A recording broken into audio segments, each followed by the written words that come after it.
Assalamualaikum warahmatullahi wabarakatuh. Bismillahirrahmanirrahim. Alhamdulillahilladzi bi ni'matihi tatimmus shalihat. Wassalatu wassalamu ala sayyidis sadat wa ala ahlihi ahli tuqa wal karamat. Rabbi shrah li sadri wa yassir li amri wahlul 'uqdatam min lisani yafqahu qawli. Syukur pada Allah Subhanahu wa taala, kita telah memasuki fasa Ramadan yang ketiga, iaitu fasa 10 malam terakhir. Apakah petunjuk yang ditinggalkan oleh Nabi SAW tentang fasa 10 Ramadan yang terakhir ini? Rasulullah SAW bersabda, "Kana Nabi SAW idza dakhala al-ashru shaddu mi'zarahu wa ahya lailahu wa aiqadha ahlahu." Nabi SAW apabila telah masuk 10 malam yang terakhir, baginda mengetatkan pinggangnya, mengikat kain pinggangnya. Kemudian Nabi menghidupkan malam. Kemudian Nabi mengejutkan ahli keluarga, bangunkan ahli keluarga, menunjukkan pada malam 10 yang terakhir ini Nabi lebih giat lagi beribadah, sehingga Nabi menggerakkan semua ahli keluarga untuk sama-sama memeriahkan malam dengan ibadah. Persoalannya, banyak amalan yang boleh dibuat, kan? Ada orang bangun, dia makan sahur, dia solat, dia tidur balik. Ada orang, dia sembahyang, dia makan, lepas tu mungkin dia zikir, mungkin dia ngaji. Jadi macam-macam amalan yang boleh dibuat.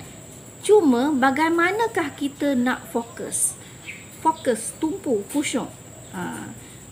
Dengan inilah satu amalan yang tidak ada pada fasa pertama, bukan tidak ada ya, tidak dianjurkan pada fasa pertama dan fasa kedua, tetapi dianjurkan oleh Nabi pada fasa yang ketiga ini, iaitu iktikaf.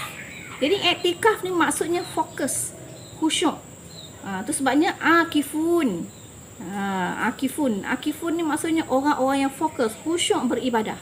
Seperti teguran Nabi Ibrahim alaihissalam kepada bapanya, "Iz qala Ibrahim li abihi wa qaumahu ma hadhihi tamasil antum laha akifun."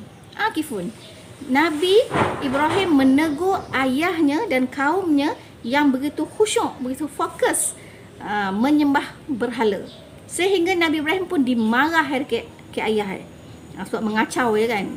Orang sibuk nak beribadah, Nabi Ibrahim sibuk-sibuk pula mengacau kan, dan mempelekehkan berhala yang disembah oleh ayahnya dan kaumnya.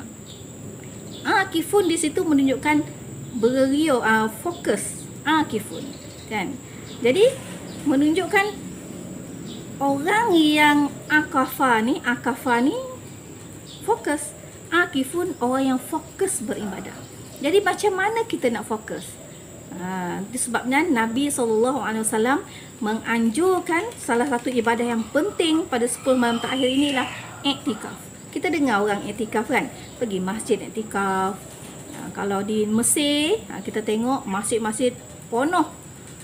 Hatta orang perempuan pun pergi ya, sebelum ada pandemi inilah. Orang Mesir, kawan-kawan saya belajar di Mesir, orang perempuan pun pergi ke masjid untuk iktikaf. Orang lelaki lagi lah ramai. Jadi malam 10 terakhir ni, kalau kita tengok di negara Arab, mereka meriah seperti hari raya. Meriah seperti hari raya, menghidupkan malam. Seperti kata Nabi tadi, ahya lailahu, menghidupkan malamnya. Jadi tidur sikit, lepas tu dia bangun awal untuk meriahkan malam dengan ibadah. Jadi solat. Jadi sekurang-kurangnya apa ibadah yang perlu dibuat kan? Itu banyaklah hal yang boleh kita buat. Cumanya iktikaf ini ialah apa dia iktikaf kan?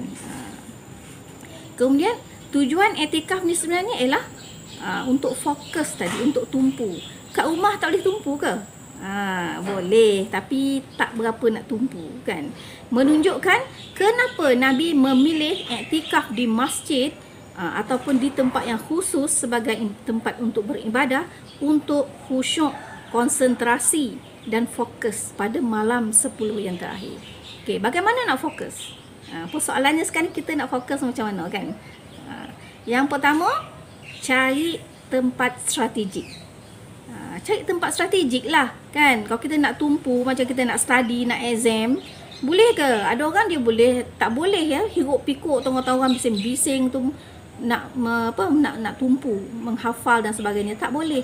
Jadi macam tu juga ibadah. Sebab itulah Nabi SAW, kalau di Masjid Nabawi tu, Nabi ada umud at-tahajud, umud at-tahajud, tiang untuk Nabi bertahajud, menunjukkan Nabi dan para sahabat mencari spot ataupun tempat pot masing-masing ya, tempat cari tempat yang untuk khusyuk. Nama umud tiang tahajud, itu adalah tempat Nabi cari tempat yang strategik untuk fokus solat, fokus untuk ibadah. Jadi begitu juga kita. Kalau lelaki sekarang ni, masjid masih lagi dibenarkan, walaupun dalam corona masih lagi dibenarkan untuk pergi masjid. Okey, ambil peluang ini untuk masjid. Kenapa masjid? Kan? Sebab untuk fokus. Kalau kat rumah tak fokus, nampak tempat tidur, kan? Nak tengok TV, nampak phone, kan nak bersembang. Jadi banyak gangguan di rumah. Jadi kena cari tempat yang strategik. Kalau perempuan tak boleh nak pergi masjid kan? Jadi perempuan kena sediakan mihrab sendiri. Boleh juga. Kalau keadaan mengizinkan sebelum ni, boleh dia perempuan pergi ke masjid. Tapi sekarang tak boleh lah. Sediakan tempat yang strategik di dalam bilik, di dalam rumah, yang boleh jadikan mihrab untuk kita khusyuk untuk iktikaf.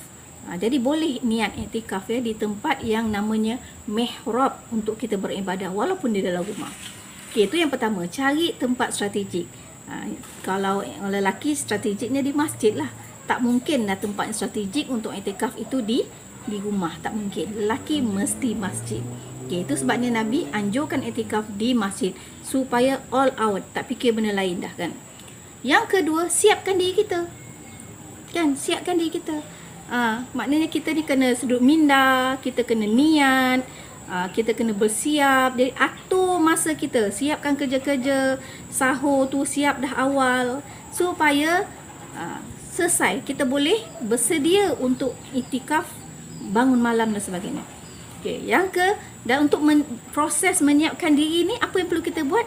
Jadi sebagai semua orang, sama ada lelaki atau perempuan, bangun awal,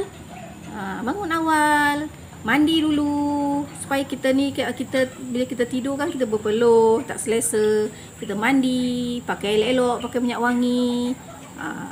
Jadi orang lelaki pun macam tu, pakai minyak wangi, pakai yang bersih, pergi. Kalau sekarang ni kan waktu pandemik memang tak benarkan tidur di masjid kan. Jadi pergi awal untuk dengan niat untuk iktikaf. Jadi itu persiapan diri sendiri. Kita kena sediakan minda, siapkan fizikal kita, jiwa raga kita kena bersiap. Kemudian bila kita dah niat, dah masuk, dah mihrab kita, dah sampai ke masjid, apa yang perlu kita buat? Jadi niatlah iktikaf kan. Nawaitul i'tikaf fi hadzal masjid lillahi ta'ala. Saja aku niat iktikaf kerana Allah Ta'ala. Jadi masuk masjid dengan niat iktikaf. Sebenarnya iktikaf ni sunat saja kan, sunnah saja hukumnya, tapi besar pahalanya pada bulan Ramadan ini.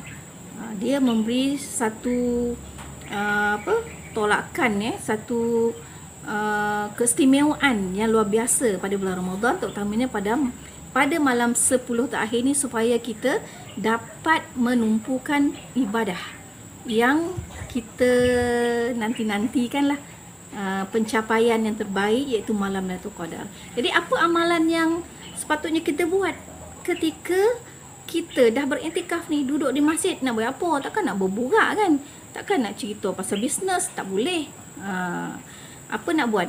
Jadi buatlah amalan yang terbaik, sekurang-kurangnya yang diajarkan oleh Nabi SAW. Solat, man qama Ramadan imanan wahtisaban ghufira lahu ma taqaddama min zambi. Qiyam, bangun, solat kan, solat tahajud, solat hajat, solat taubat, kalau rajin tasbih, banyak solat yang boleh dibuat. Apa boleh dibuat lagi? Lepas tu boleh ngaji kan, boleh nak zikir, istighfar sebanyak-banyaknya, Apa lagi? Berdoa sebanyak-banyaknya. Jadi seperti mana yang Sayyidatina Aisyah tanyakan kepada baginda SAW sekiranya beliau bertemu dengan Lailatul Qadar, ya Rasulullah, apa yang sepatutnya dibaca. Jadi Nabi ajarkan banyakkan membaca Allahumma innaka afuwun tuhibbul afwa fa'fu anna. Ya Allah, Engkaulah yang Maha Pengampun, sukakan keampunan dan ampunkanlah dosa-dosa kami. Jadi banyakkan membaca doa-doa yang boleh membawa kita mendapat redha Allah dan keampunan Allah Subhanahu Wa Taala. Kemudian sesuatu yang paling penting adalah doa tadi kan. Jadi doa tu ketika sujud, banyakkan doa ketika sujud, iaitu doa yang paling waktu yang paling mustajab untuk berdoa ialah waktu sujud. Jadi yang keduanya ialah lepas solat. Itu di antara doa-doa yang tempat-tempat doa yang disukai oleh Allah SWT untuk diperkenankan buat hamba-Nya. Jadi janganlah kita sia-siakan untuk mendapat Lailatul Qadar ini. Bukanlah ada orang tertentu yang berdasarkan bangsa, pangkat, dah naik haji ke belum, bukan. Semua orang layak untuk mendapat, bergantung kepada usaha yang dibuat, persediaan jiwa, persediaan mental, persediaan raga, fizikal kita, dan banyakkanlah meminta pada Allah Subhanahu Wa Taala, Allahumma barik lana fi Ramadan wa ballighna Lailatul Qadr. Ataupun ada doa lain yang kita dapat kan, tak kira lah kalau kita tak roti pun bahasa Arab. Susahlah bahasa Arab ni Ustazah kan, tak faham doa. Ya Allah, sampaikanlah acik ni pada malam Lailatul Qadar ni, ya Allah, teringin nak jumpa malam Lailatul Qadar, ya Allah, kau jumpakanlah. Boleh juga. Yang pentingnya sampai maksud. Apa sahaja doa tak penting bahasa kan, yang penting Allah faham dan kita tidak rugi ya. Tak naklah seperti mana yang disebutkan oleh hadis yang dibaca ataupun hadis doa yang dibaca oleh Jibril. Apa yang dibacakan? Bu'dun man adraka Ramadan falam yufarlah. Sangatlah rugi, sangatlah celaka orang yang dah masuk bulan Ramadan, terutama dah sampai kepada garisan penamat iaitu malam 10 terakhir ni, tapi tidak diampunkan dosanya oleh Allah SWT. Jadi itu saja, mudah-mudahan ia sangat bermanfaat. Aku qauli hadza, astaghfirullahalazim. Assalamualaikum warahmatullahi wabarakatuh.